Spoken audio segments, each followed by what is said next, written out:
Hello from Malta, and more specifically from this beautiful secluded beach called Imġiebaħ. Yes, it was quite a hike to get here, but it was definitely worth it. And you can see there is nobody on the beach except me and two fishermen on this 20th of January, Saturday. It is 18 degrees Celsius outdoor temperature, and in the sea it's around 16.8 based on the stats from seatemperature.org website. So I already took a swim yesterday in the Kavra area in Bujiba right after I came from the airport, but today I have full day of exploring the beautiful beaches. The forecast doesn't look brilliant, but at least we have sun. Otherwise it will be a bit colder in the upcoming 2 days, so let's cover as many beaches as possible today. It is now 10 a.m. in the morning and I'm starting off here at this beach in Imġiebaħ. Let me just double check the pronunciation so I don't lie to you. Imġiebaħ, yes, Imġiebaħ Bay, this one is called, and it's located close to the Selmun, a historical place that's located 2 kilometers away from here. So, and you can come actually all the way with a car, but it's a very, very narrow road, so you need to have good driving skills. And in this part over here, that's the northeast part of the Malta island, the main Malta island. There are also some remains from the World War II, that some that were part ruins that were caused by World War II.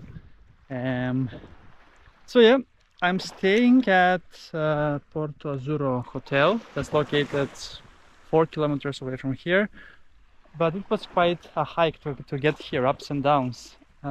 Malta is not that flat despite not having any mountains. So beautiful, beautiful day here, and the first swim of this 20th of January. And I'm sharing you also interesting facts about Malta in these episodes now that I'm here. And the fact for today is that Maltese people speak usually three languages, and that's their own Maltese, which is a mix of English, French and Arabic. English, of course, and French. So the Maltese language is a mix of those three: Arabic, English and French. Apart from Maltese, they also speak fluent English and Italian, most of the people here. So let's, enough with the chit chat, let's explore the shore here in this beautiful beach in Imġiebaħ. That's one of the few dog-friendly beaches on the island, actually, because dogs are not allowed on most of the beaches here. And yes, the water looks promising. The color is great, and you can see along the coast here you can find your own inner peace as well. There are lots of rocky areas, and here at the bottom is actually sandy with a few stones here and there. But I'm gonna be exploring mostly public beaches this time, as I don't have much time here, and there are around 10 beautiful beaches that I want to explore and show you. And this is already the second one, as I already showed you yesterday, the first one at Kavra at sunset. So this beach here, I think you need to come here at the first half of the day, because otherwise you won't get any sun. At least in winter it will be shade here after 12 o'clock. So make sure to come here at sunrise, because it's facing east, northeast to be more exact. So are you ready? Let's go!